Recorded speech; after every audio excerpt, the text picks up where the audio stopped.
ప్రభుత్వం ఏర్పాటు చేసింది. బెంగళూరు చిన్నస్వామి స్టేడియంలో ప్రభుత్వం ఏర్పాటు చేసింది. ఏర్పాటు చేసిన ఈ సభలో బయట తొక్కిసలాట జరిగి 11 మంది చనిపోయారు. 50 మందికి పైగా గాయపడ్డారు. గాయపడ్డ వారిని ఆసుపత్రికి తరలించారు. చికిత్స జరుగుతూ ఉంది. ఈ చికిత్సకు సంబంధించి ప్రభుత్వం కూడా పర్యవేక్షణలోనే జరుగుతూ ఉంది. అయితే ఇక్కడ తప్పేవరిది? అసలు ఏం జరిగింది? ఈ సభ ముందుగా అసలు ర్యాలీ అనుకున్నారు. ఆ తర్వాత ర్యాలీ నుంచి సభకు వెళ్దాం అనుకున్నారు. అది క్యాన్సిల్ చేసుకున్నారు. ఆ తర్వాత సభ కోసం అక్కడికి పెద్ద ఎత్తున అభిమానులు తరలి వచ్చారు. అంటే 35,000 మంది మాత్రమే సామర్థ్యం ఉన్న స్టేడియం అది.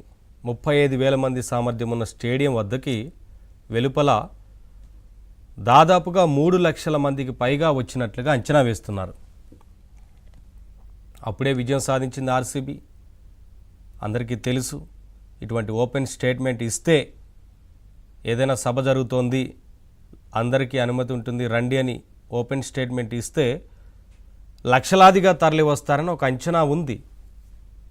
ఎందుకంటే క్రికెట్ అనగానే అభిమానులు పెద్ద ఎత్తున ఉంటారు. పైగా ఎప్పటి నుంచో ఎదురు చూస్తున్న కళ వచ్చింది కాబట్టి, విన్ అయ్యారు కాబట్టి పెద్ద ఎత్తున, అది కూడా మ్యాచ్ జరిగిన నెక్స్ట్ డేనే కాబట్టి వెంటనే ఈ కార్యక్రమాన్ని ఏర్పాటు చేస్తే పెద్ద ఎత్తున అభిమానులు అక్కడికి తరలి వస్తారని తెలుసు అందరికీ, ప్రభుత్వానికి కూడా తెలుసు.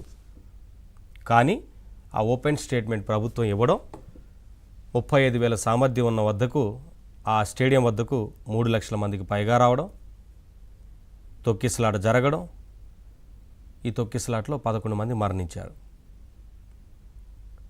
మరి ప్రభుత్వ వైఫల్యం అనేది ఇక్కడ క్లియర్గా కనిపిస్తోందనేది చాలామంది చెప్తున్న మాట చూస్తుంటే కూడా అర్థమవుతోంది.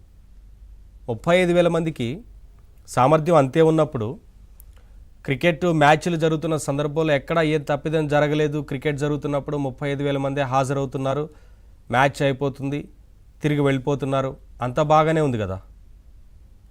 మరి నిన్నే ఎందుకు ఇలా జరిగింది అంటే 35,000 మంది సామర్థ్యం ఉన్నప్పుడు 35,000 మందికి పాసులు జారీ చేసి వారిని మాత్రమే అనుమతిస్తాము, మిగతా ఎవరు రావద్దని ప్రభుత్వం చెప్పాలి.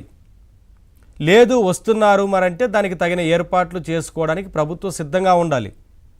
ప్రభుత్వం తగిన ప్రణాళిక ప్రకారం ముందుకు వెళ్ళాలి. బందోబస్తుతో ముందుకు వెళ్లాల్సిన అవసరం ఉంది. లోపలికి ఎంతమందిని అనుమతిస్తారనేది ప్రభుత్వానికి తెలీదా? అధికారులకు తెలీదా? పోలీసు వ్యవస్థకు తెలీదా? ఎంతమంది పోలీసులు అసలు అక్కడ పనిచేస్తున్నారు? తక్కువ మంది పోలీసులు పనిచేస్తున్నారు కదా. 35,000 మందిని కంట్రోల్ చేయడమే కష్టం.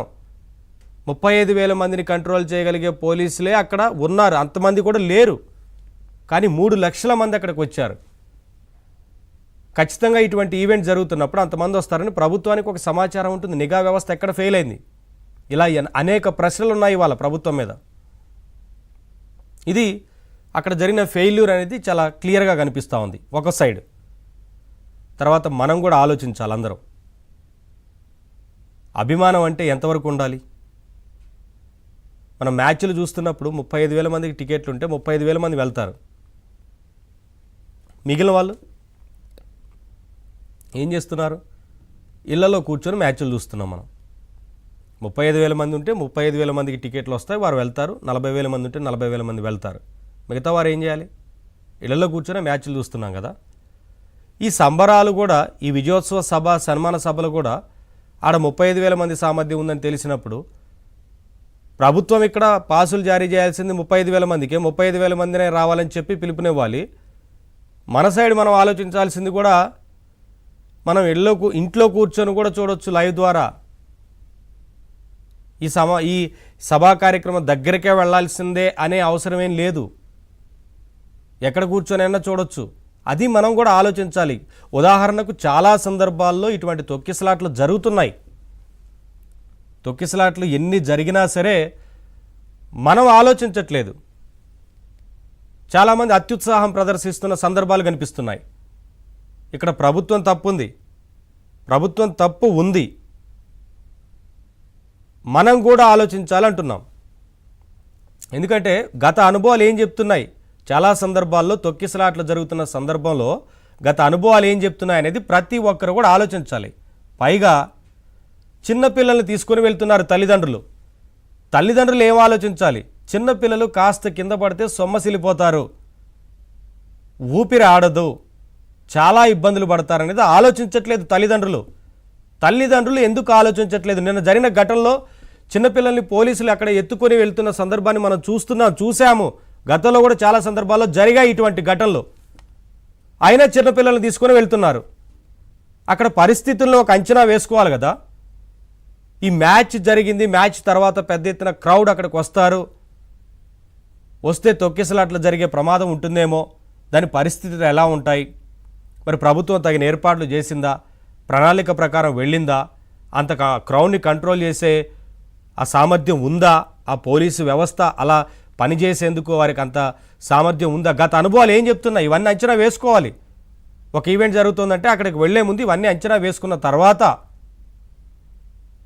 అడుగు బయట పెట్టాలి. పిల్లల్ని తీసుకొని ఎందుకు వెళ్లాల్సిన అవసరం ఏంటి? మ్యాచ్లన్నీ స్టేడియానికి టికెట్ దొరికితేనే వెళ్ళాం కదా, లేదంటే ఇంట్లో కూర్చొని చూసాం కదా.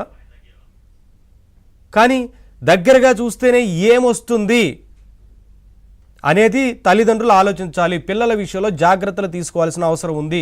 ఇదే ఈవెంట్ కాదు, ఏ ఈవెంట్ జరిగినా సరే పిల్లల విషయంలో తల్లిదండ్రులు చాలా జాగ్రత్తలు తీసుకోవాలి.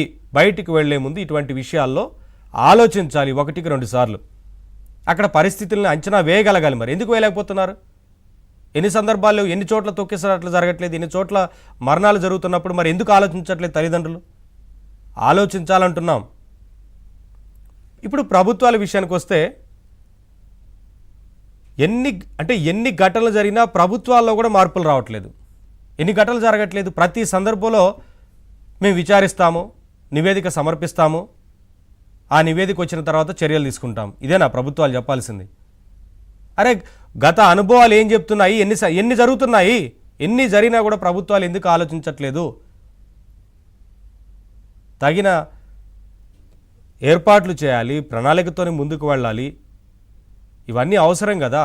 ప్రభుత్వాలు చర్యలు తీసుకుంటాము, నివేదిక సమర్పిస్తాము, బాధ్యులపైన చర్యలు తీసుకుంటామంటే ఎవరిపైన చర్యలు తీసుకుంటారు? ఏం నివేదిక ఇస్తారు? ఇప్పుడు ఎవరు తప్పిదం? అందుకనే ప్రతి ఒక్కరు ఆలోచించాలి. ఇటువంటి ఘటనలు పునరావృతం అవుతున్నాయి. ప్రతిసారి ప్రభుత్వాలు సీరియస్గా తీసుకోవాలి. ప్రతి సందర్భంలో కూడా ఇటువంటి జరుగుతున్నప్పుడు మనం కూడా ఆలోచించాలి, మన బాధ్యత ఏంటి. ఎందుకంటే పెద్ద ఎత్తున అక్కడికి క్రౌడ్ వస్తుందని తెలిసి మనం వెళ్తున్నాం, పిల్లల్ని తీసుకొని వెళ్తున్నాం. కాబట్టి ఒకసారి ప్రతి ఒక్కరు కూడా ఆలోచించాల్సిన అవసరం ఉంది. ఇటువంటి పునరావృతం కాకుండా తగిన చర్యలు తీసుకోవాల్సిన అవసరం అయితే ఉంది. అసలు ఎక్కడ తప్పిదం జరిగింది, ఏం జరిగింది, ఈ విషయాలన్నిటికి సంబంధించి ఇవాళ డిబేట్లో మాట్లాడదాం. డిబేట్లో పాల్గొంటున్నారు. ముందుగా రెడ్డన్న గారు జాయిన్ అవుతారు, మాజీ పోలీస్ అధికారి. భానుజ గారు కూడా జాయిన్ అవుతారు, సోషల్ యాక్టివిస్టు. సుధీర్ గారు స్పోర్ట్స్ అనలిస్ట్, అలాగే వెంకటేష్ గారు స్పోర్ట్స్ అనలిస్టు. అసలు అక్కడ ఆ ప్రాంతంలో సిచ్యువేషన్ ఎలా ఉంది, గాయపడ్డ వారికి చికిత్స ఎలా అందుతోంది, ప్రభుత్వం ఎటువంటి ఏర్పాట్లు చేస్తోంది, అలాగే ప్రభుత్వ తప్పిదానికి సంబంధించి పెద్ద ఎత్తున విమర్శలు వస్తున్నాయి, ప్రభుత్వ వైఫల్యానికి సంబంధించి పెద్ద ఎత్తున ఫెయిల్యూర్కి సంబంధించి విమర్శలు వస్తున్నాయి. అసలు ఒక క్రెడిట్ తీసుకుందామన్న ఫీల్తోని చాలామంది నిర్వహించారని రకరకాలుగా ప్రభుత్వం మీద పెద్ద ఎత్తున విమర్శలు వస్తున్నాయి. ఆ వైఫల్యం కనిపిస్తూ ఉంది. 35,000 సామర్థ్యం ఉన్న దగ్గర 3 లక్షల మంది క్రౌడ్, అంత పెద్ద ఎత్తున అభిమానులు అక్కడికి ఎందుకు వచ్చారంటే ఓపెన్ స్టేట్మెంట్ ఇచ్చారు. ఇవన్నీ తప్పులు కనిపిస్తున్నాయి. వీటన్నిటికి సంబంధించి కూడా అక్కడ సిచ్యువేషన్ ఎలా ఉంది అనేదానికి మాట్లాడడానికి